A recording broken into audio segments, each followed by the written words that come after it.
एक बार फिर से ये बातें अब साबित होने लगी हैं। देश के अलग अलग हिस्सों में चुनाव हुए हैं, वहाँ के माहौल क्या हैं आप बेहतर समझ सकते हैं। चुनाव हुई, सरकार बना और मामला टाएं टाएं फेस। पर बिहार पिछले 5 महीने चुनाव हुआ, सरकार बनी, उसके बाद से जितनी उथल पुथल हो रही है उसमें सबसे ज़्यादा उथल पुथल पिछले 1 सप्ताह में हुआ है।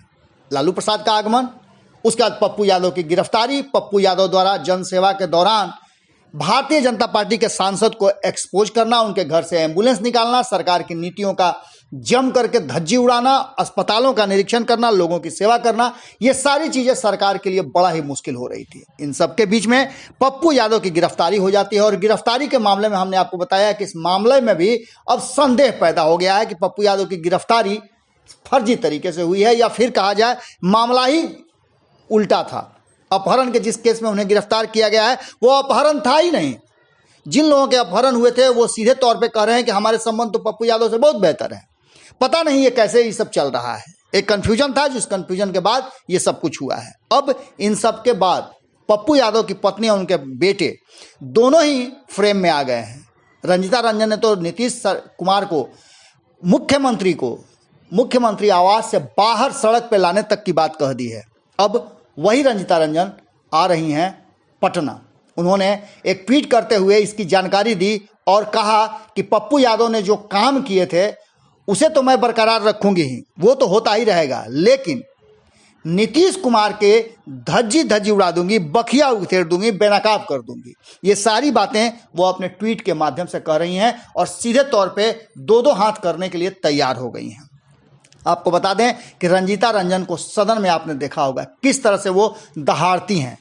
जब वो सांसद थीं तब उन्हें लगातार, आपको हमने पहले भी बताया है कि लगभग 60 के आसपास जब 2014 के चुनाव में महिला उम्मीदवार थी, उसमें से 2 लोगों की चर्चा खूब हुई थी। एक चर्चा हुई थी जो लोकसभा की अध्यक्षा थी और दूसरा चर्चा हुई थी रंजीत रंजन की। हालांकि कांग्रेस की स्थिति उस समय ठीक नहीं थी, लेकिन कांग्रेस से सांसद रंजीत रंजन ने सदन में दहाड़ करके ये बता दिया था कि उनमें बहुत सारा मादा है। आज उन्होंने एक ट्वीट करके लिखा है कि मैं पटना आ रही हूँ। पप्पू यादव जी पर हुक्मरानों के जुल्मों सितम के बावजूद लोगों को मदद अनवरत मिलती रहेगी। कोरोना के दौरान में मानवता को बचाना प्रथम लक्ष्य है। उन्होंने आगे लिखा है कि प्रेस से संवाद कर सरकार को आज बेनकाब करूंगी। अब आप समझ सकते हैं कि रंजीता रंजन पूरे दमखम के साथ पटना आ रही हैं और हो सकता है कि बिहार की राजनीति में ये एक टर्निंग पॉइंट भी साबित हो। देखना होगा कि रंजीता रंजन कौन कौन से खुलासे करती हैं। इससे पहले कुछ खुलासे तो हमने कर दिए हैं कि जो पप्पू यादव की गिरफ्तारी हुई है, उन्हें जिस तरह से रखा गया है, वो सब कुछ संदेह के दायरे में है। जुड़े रहें भारत लाइव के साथ। खबरों पर हमारी नज़र बनी हुई है, आपकी नज़र भारत लाइव पर होनी चाहिए।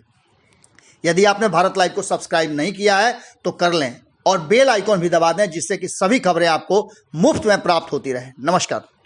अगर ये वीडियो पसंद आई और वह बिहार के राजनीति और बिहारियत से सरोकार रखेनी तो सब्सक्राइब बटन दबा के चैनल के सब्सक्राइब कर ली। ओजे एगो घंटी बा, ओकरा बटन दबा देला से कुल सटीक और मारक खबर रुआ मुफ्त में मिल जाई। अगर रुआ पत्रकारिता के हमनी के नया प्रयोग में सहयोग कर चाहतानी तो ज्वाइन बटन दबा दी।